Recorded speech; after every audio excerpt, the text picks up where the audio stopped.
Hello, everyone, and welcome to the Carlisle Connection podcast. This is our special series about the annual town meeting warrant and all the articles involved. Today, we're going to be talking about a very exciting topic, the consent agenda, and I have brought in a special guest. Would you mind introducing yourself? I'm Kelly Byer, and I'm the town accountant. Are you very excited to talk about the consent agenda? I am. And before we get started, my name is Ryan McLean. I'm the town administrator.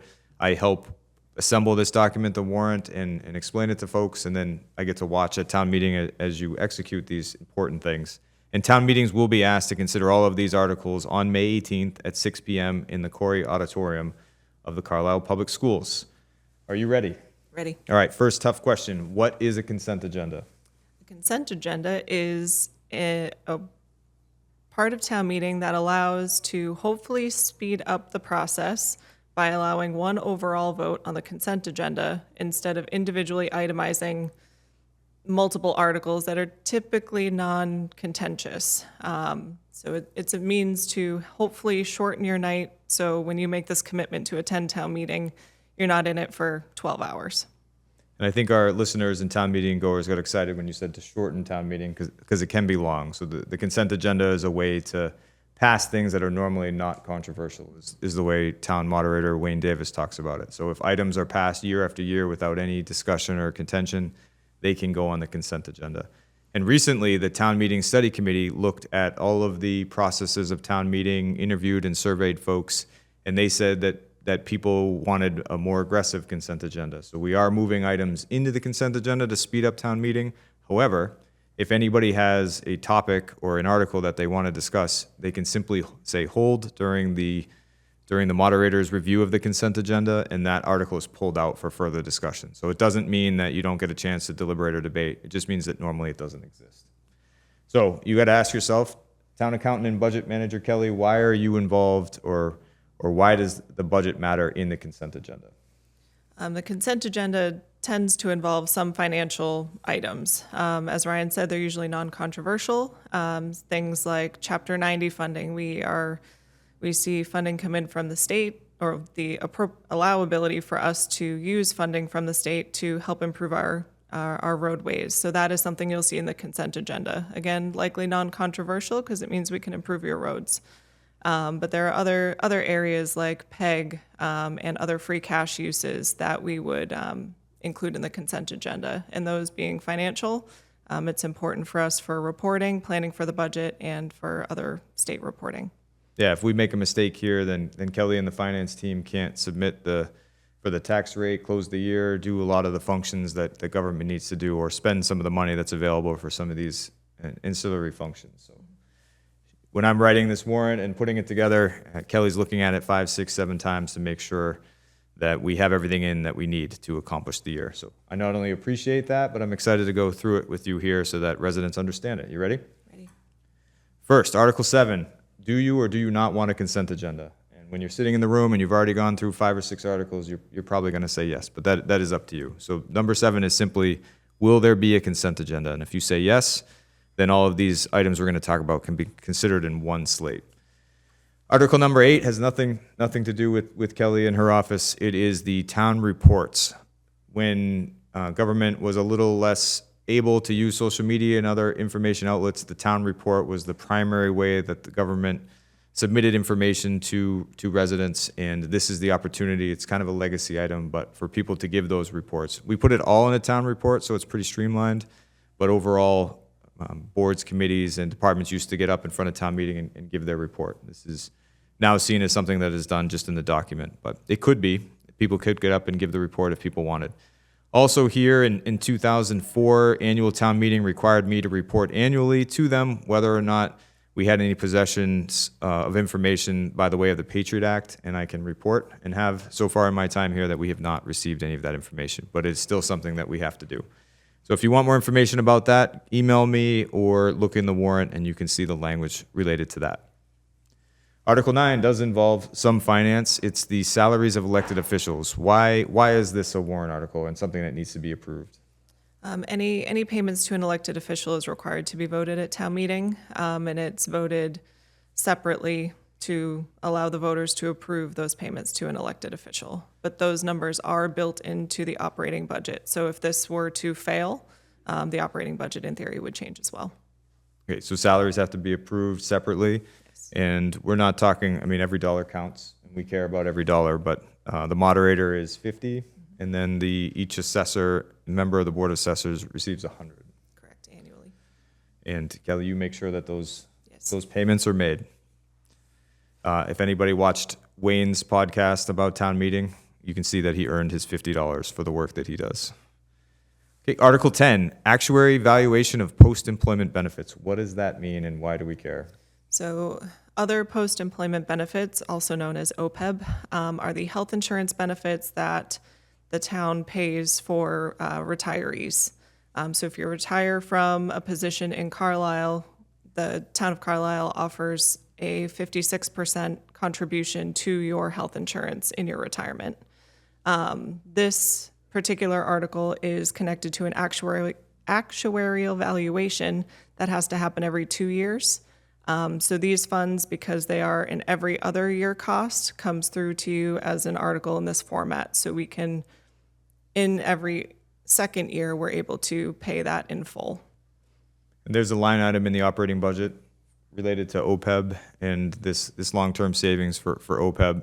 That number is informed by this actuary study, correct? Correct, yep. So very important that we continue, I think we have to by law. It's a requirement, yes. But also would be a good thing to do financially. Article 11 is Chapter 90. You referenced this. What is Chapter 90? Chapter 90 is a state allotment for improving public roadways in our community. So we cannot use it for any private areas within town. It has to be the public roadways. We've been able to use these funds to help with paving and also some culvert updates. All of this is based on a plan. We had a designer engineer Yeah, come civil in engineer. to do an assessment. So the select board has been working from that assessment to help prioritize which roadways, are next on the list to be, updated, improved using a good portion of these funds. The state hasn't finalized their allotments yet, but we're pretty confident and can report that the town will receive $430,000 this year. That adds to our previously approved funds. And if you want to see the town's proposed plan, you can go to my webpage, Town Administrator, and on the left navigation, you'll see road maintenance, and this information is available to include the studies that you referenced. The town's also been asked to approve additional road maintenance funds for both paving and culverts. That's in the capital plan. This is in addition to, so if the town didn't vote for those capital improvements, this money would still be available for road maintenance and can only be used for that, right? Correct. So if you don't pass this, then we can't use that money. So we won't be paving roads, and I think that would make people sad. Yes. All right, Peg, what is Article 12? What is public educational and government local access appropriation? If you pay into cable in your home, a portion of your bill gets paid directly into this cable fund. So this fund can be used very specifically to support things like what we're doing here now with Minuteman Network. Has to be basically a means of sharing information with the community via cable access, podcasts, select board meetings, other public meetings that have these videos or audio. These funds can be used towards that, but it requires appropriation every year.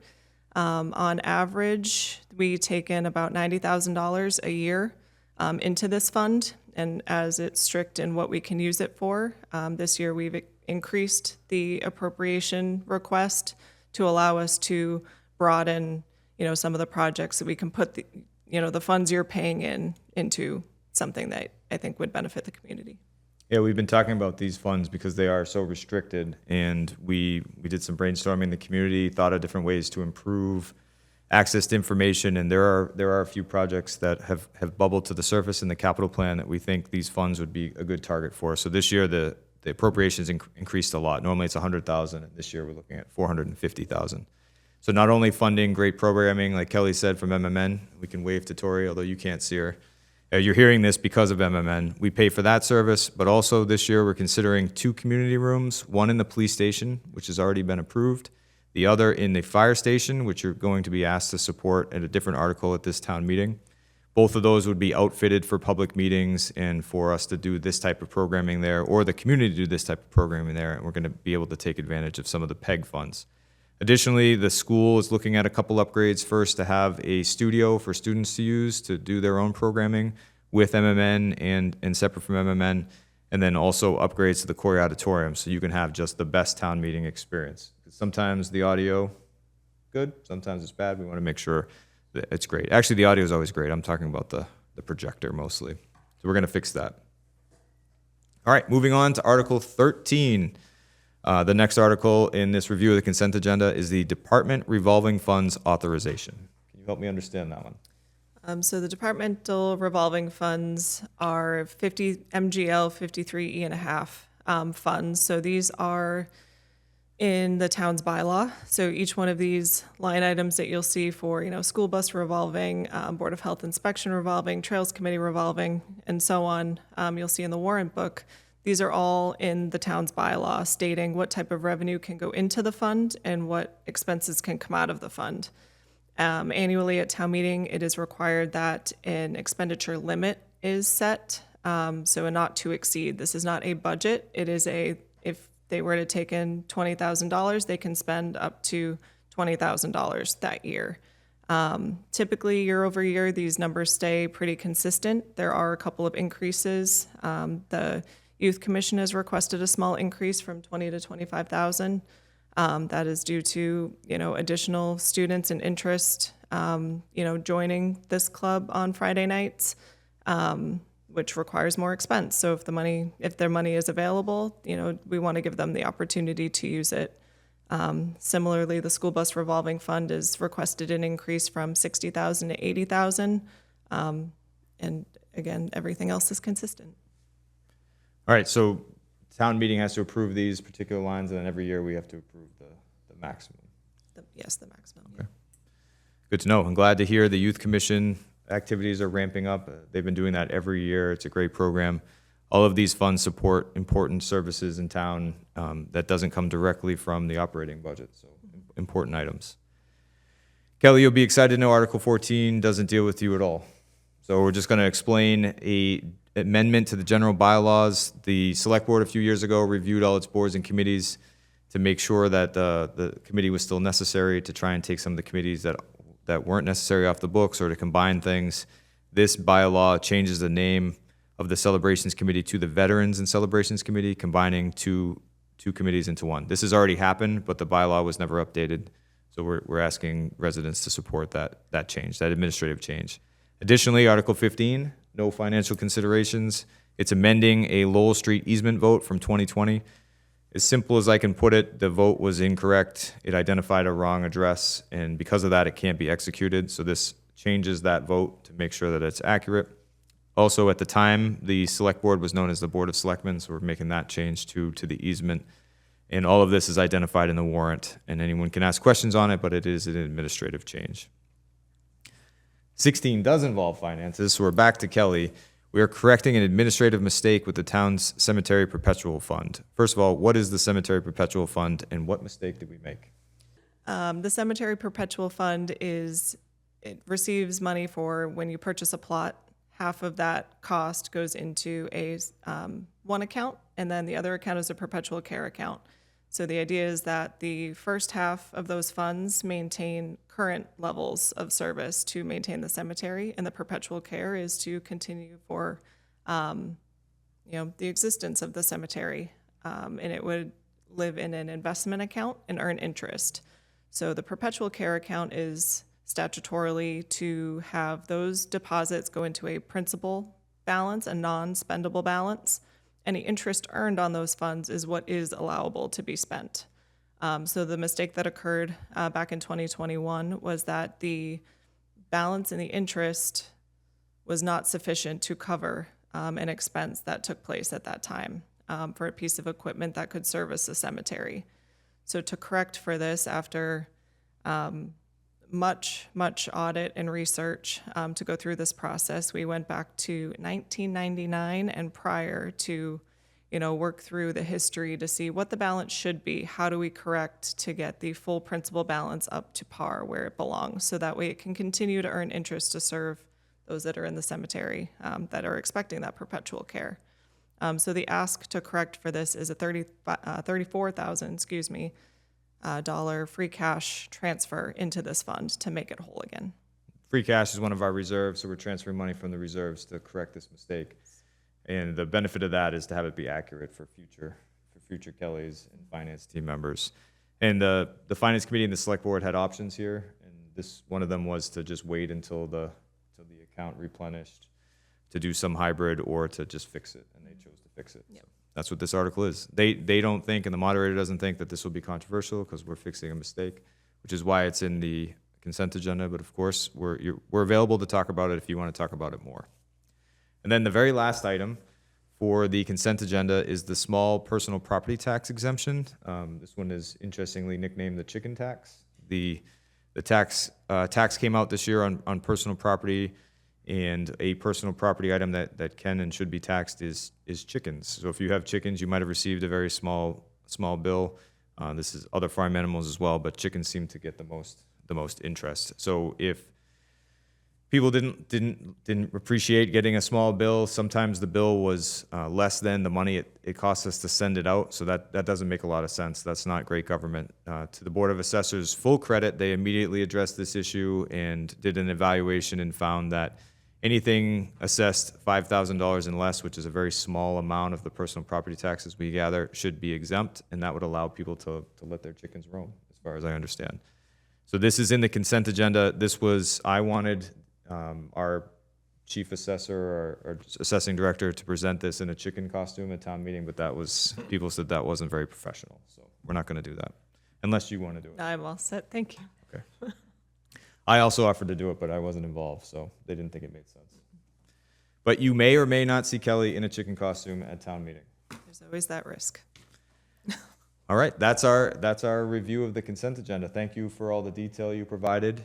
The point of this video is for you to understand all of these articles. They're interesting and on their own right, but they have been deemed something that we can quickly move through so that town meeting doesn't go on forever. So if you want to pull these out, you're allowed to at town meeting. If you want to ask us more information before town meeting, we encourage it. A lot of these are connected to other articles in the town meeting warrant, so we encourage you to review our entire series about this town meeting.